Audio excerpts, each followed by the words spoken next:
I've had it up to here with what to supersize and grow your business. Sharon Horne-Ellstrom here. And today our idiom or expression is had it up to here or up to here. And usually people say, I've had it up to here with your shenanigans. I've had it up to here with your impertinence. I've had it up to here with your being late for work. I've had it up to here. It kind of ties into what we talked to yesterday about pet peeves. Usually we reach a point where we're so frustrated and so upset and with either someone or something that we've reached our limit, the limit of our patience, and we just can't take it anymore. Remember that? What was that commercial where people would yell out their window and say, I just can't take it anymore. I can't remember what it was, but I do remember it from probably the 70s, right? 70s or 80s when I was a kid, and TV, everybody was watching the same things because there were only 3 or 4 channels on television. There wasn't much to choose from. So you could go to school or to work and you could talk about something and people would know what you were talking about because there were only so many choices for people to have. Nowadays, it's really interesting, but it's hard to relate to people about movies and shows and different experiences because they're all experiencing something different. So much is going on. I think that's one of the things about COVID that I find attractive is that everybody has a common shared experience in that they were somehow, in some way, shape, or form, impacted by the COVID pandemic. Many people are still being impacted by the COVID pandemic.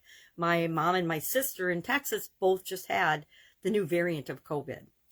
And I believe my sister's daughter, future daughter-in-law, got it too. So it's just crazy. And I know that her daughter-in-law has had regular COVID before, as has her son. So it's just a convoluted mess. But we all have that as a shared experience. This is one of those idioms or expressions that kind of frustrates me. I would say that I've had it up to here with being frustrated with myself personally and in general. But because I couldn't find the actual origin and where did it come from and how did it become a thing that we said. But I guarantee that in the vast majority of my life, I have said to other people and many, many millions of times to myself, I've had it up to here. I've had it up to here with this. I've reached my limit. I'm sick and tired of this and I can't take it anymore. I'm not going to put up with it anymore. And so that causes us to make a different choice, make a change, right?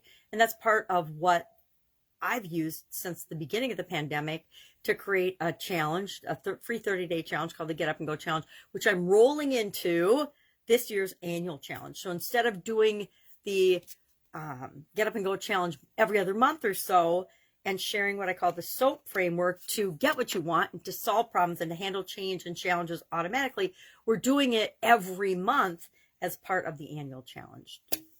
It's free. It's on the Supersize. It's not Supersize. It's on the it's on my Sharon Horne-Ellstrom page. I almost said the wrong thing.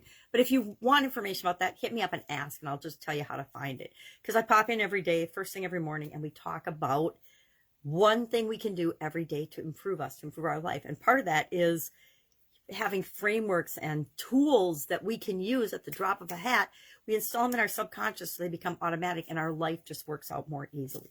So what is something that you've had it up to here with as you're supersizing and growing your business?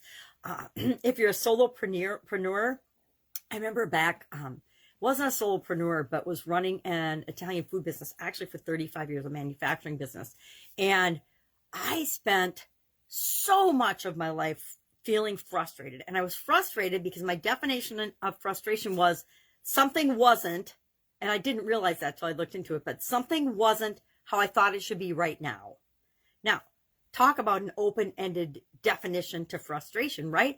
I could feel frustration at the top of the hat because almost never is anything as exactly as we expect it to be at the time we expect it to be that way, right? Have you ever set a goal and had it fall into place exactly at the instant that you wanted it to? Or have you ever set a goal or an objective for your business and said, I want this now, and given yourself a totally unrealistic time frame in terms of what was actually possible to create, and then got frustrated because you missed that goal?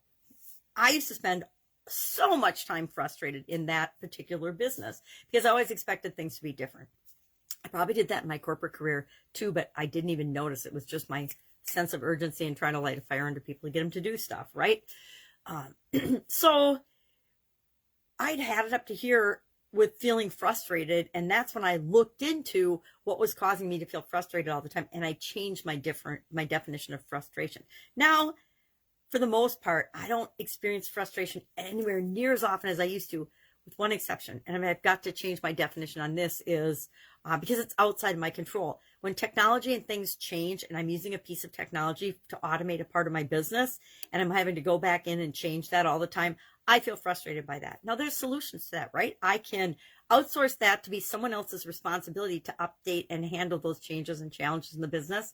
Or I can just choose not to get frustrated and realize that algorithms change, especially on different social media platforms, on different software tools, on different software as a service things that we're using. They're going to be changing and improving all the time. And if I keep in my mind that's an improvement, I won't get frustrated or dissatisfied or upset or feel up to here on that. Guarantee I have told my kids, I've had it with the way you're acting, I've had it with having to nag you about your room. I've had it up to here. And I definitely use the hand signals too. And usually it's I'm underwater. So share in the comments below one thing in your business that you've had it up to here and you're just enough. You're done with it. And maybe we'll talk about the process that you can use. That's a simple 4-step process to eliminate that. If I get a couple of people to share those with me, I will run through how do you get rid of those things? How do you once and for all change those things? How do you change your definition of frustration? How do you change a problem or a situation or just a pet peeve or something that you've just had it up to here in?